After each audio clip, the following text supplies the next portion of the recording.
दोस्तों नमस्कार, जय श्री राम। दोस्तों ऑफिशियली प्रेम की इस यूट्यूब चैनल में मैं प्रेम शंकर गुप्ता आप सबका हार्दिक स्वागत करता हूं। दोस्तों उम्मीद करता हूं कि इस चैनल में जो भी एनालिसिस वगैरह आ रहे हैं उसको आप पसंद करते होंगे और मेरी आपसे फिर से हार्दिक गुजारिश है कि इस चैनल को आप सब्सक्राइब करें, लाइक करें और अपने राष्ट्रवादी बंधु, सनातन प्रेमी बंधु उनसे शेयर भी करें, साझा भी करें।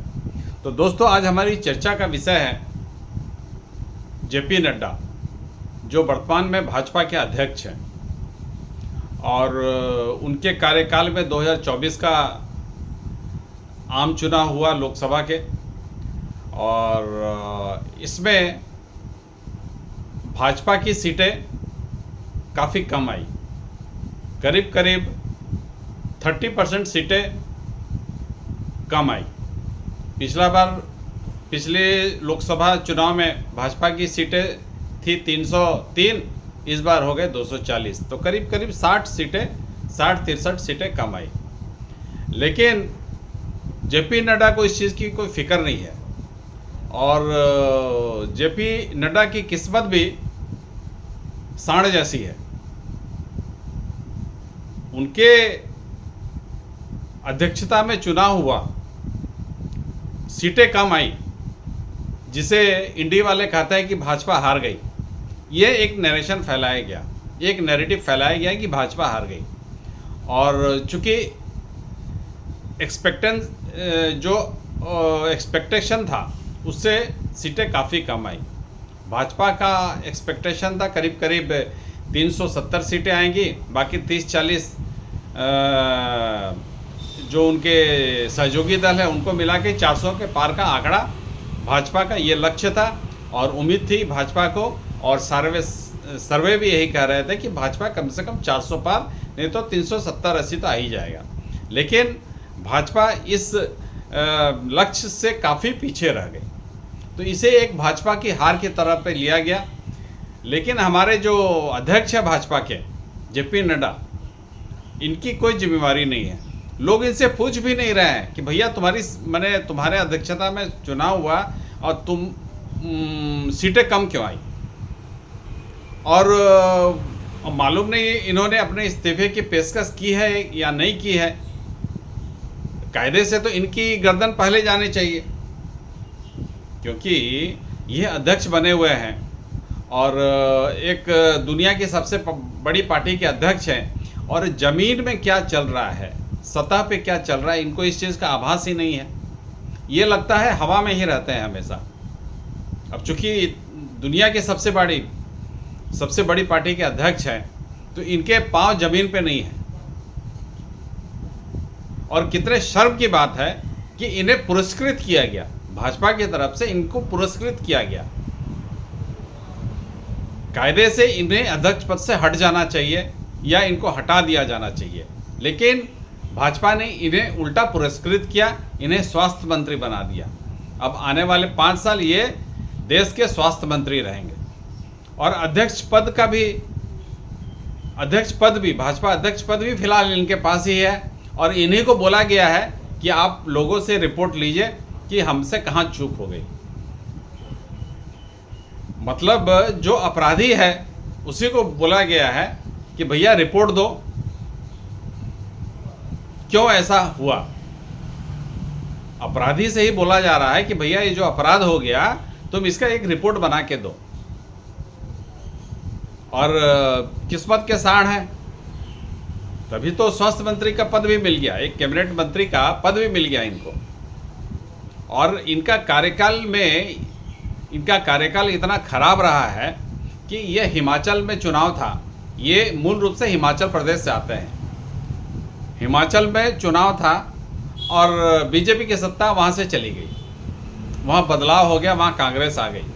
जनरली क्या होता है, ये पिछले कुछ दिनों से देखा जा रहा है, भाजपा की जहाँ भी सरकारें रहती है वो रिपीट कर जाती है, कांग्रेस की सरकारें बदल जाती हैं। लेकिन हिमाचल के क्षेत्र में कांग्रेस की सरकार वापस आ गई भाजपा को हरा के। तो इनसे अच्छे तो अध्यक्ष हमारे ख्याल से खड़गे जी हैं, जो कि कांग्रेस के अध्यक्ष हैं। हम उनको काठ का घोड़ा बोलते हैं क्योंकि वो एक कदम बिना गांधी परिवार से पूछे हुए उठा नहीं सकते हैं। उनकी हैसियत ही नहीं है कि वो एक कदम बिना पूछे हुए उठा लें। उनको अधिकार ही नहीं दिया गया है। उनको एक कदम भी उठाना है तो वो गांधी परिवार का मुंह देखेंगे, वहाँ से अप्रूवल आएगा तभी वो कदम उठाएंगे या कोई स्टेटमेंट देंगे। लेकिन इस मामले में अपने गृह क्षेत्र के सरकार बचाने के मामले में वो जेपी नड्डा से 20 साबित हुए। कर्नाटक में चुनाव हुआ, खड़गे जी अध्यक्ष है कांग्रेस के, और वहाँ पे कांग्रेस की सरकार आ गई। वहाँ भाजपा की सरकार थी, कांग्रेस की सरकार आ गई। हिमाचल में भाजपा की सरकार थी, वहाँ पे कांग्रेस की सरकार आ गई। तो जेपी नड्डा अपने गृह क्षेत्र, अपने गृह प्रदेश की सरकार को बचा ना सके, और खड़गे जी अपने गृह प्रदेश की सरकार को वापस ले आए। तो इनसे तो 20 ही साबित हुए खड़गे जी।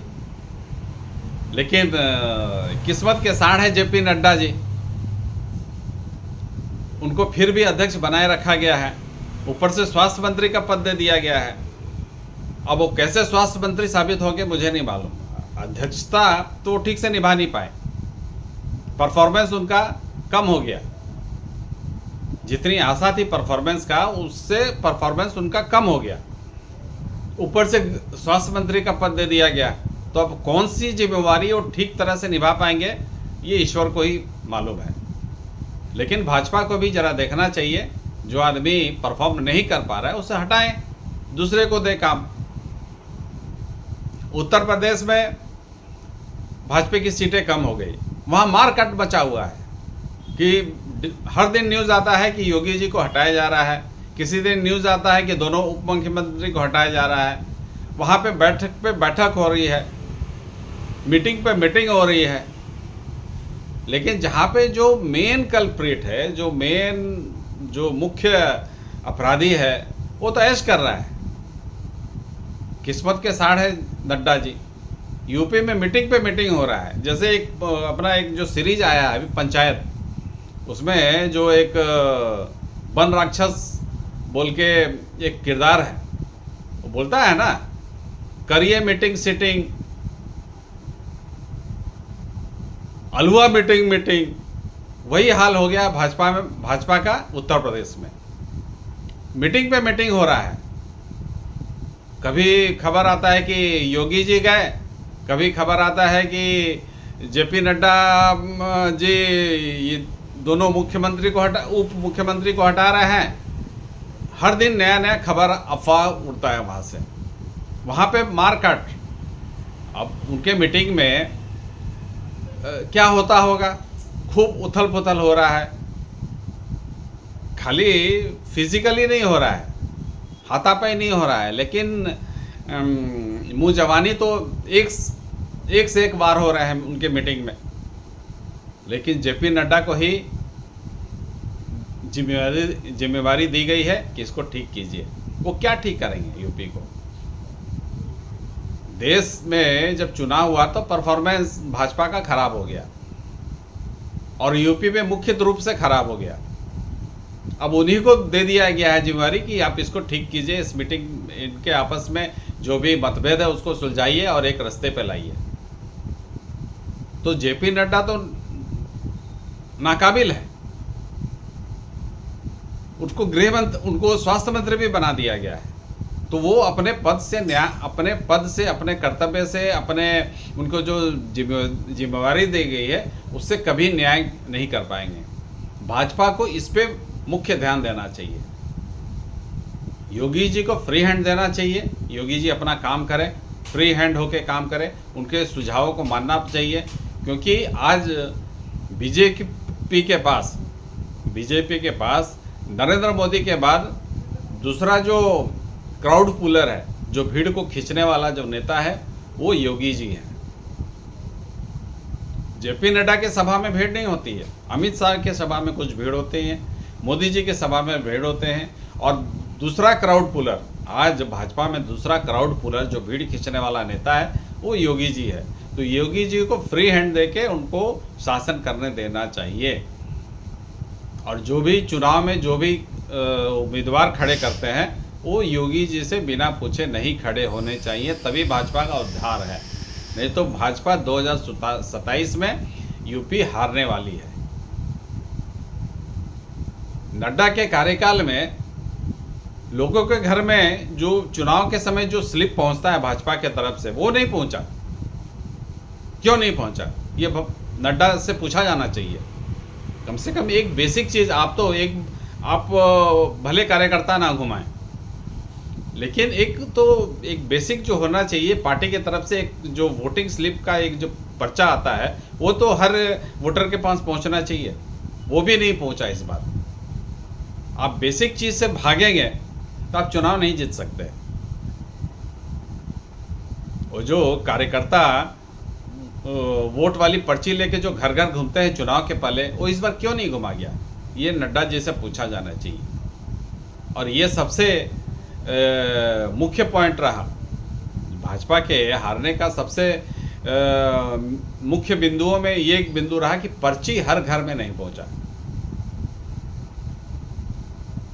लेकिन मीटिंग सेटिंग हो रहा है, पंचायत वाला मीटिंग सब चल रहा है, मीटिंग हो रहा है, इधर मीटिंग हो रहा है। कभी नड्डा की मीटिंग केपी मौर्य के साथ हो रही है, कभी ब्रिजेश पाठक के साथ हो रही है। दोनों उप मुख्यमंत्री भाग के दिल्ली बैठ जाते हैं। मुख्यमंत्री मीटिंग बुला रहे हैं, उसमें आते नहीं हैं। कई मीटिंग स्किप करने के बाद अब उनका आना हो रहा है। तो भाजपा को ध्यान देना चाहिए, जो मुख्य अपराधी है उसे तो हटना ही चाहिए, लेकिन आपने उसे स्वास्थ्य मंत्री बना के उसकी पदोन्नति कर दी है। खैर, ये आपका अंदरूनी मामला है, तो मेरी समझ में जो आया मैंने कहा। और ये देखना भाजपा को है। और नड्डा जी इस मामले में मैं एक बात कह सकता हूँ, किस्मत के सांड है। और परफॉर्मेंस खराब होने के बाद भी उन्हें पुरस्कृत किया गया। तो दोस्तों, आपकी इस बारे में क्या राय है? आप क्या सोचते हैं कि नड्डा जी को पुरस्कृत करना ठीक है या गलत है? आप अपनी राय ज़रूर दीजिएगा। और मेरी फिर से आपसे विनती है कि आप इस चैनल को लाइक कीजिए, सब्सक्राइब कीजिए और अपने दोस्तों, अपने प्रियजनों के बीच साझा अवश्य करें। जय श्री राम दोस्तों।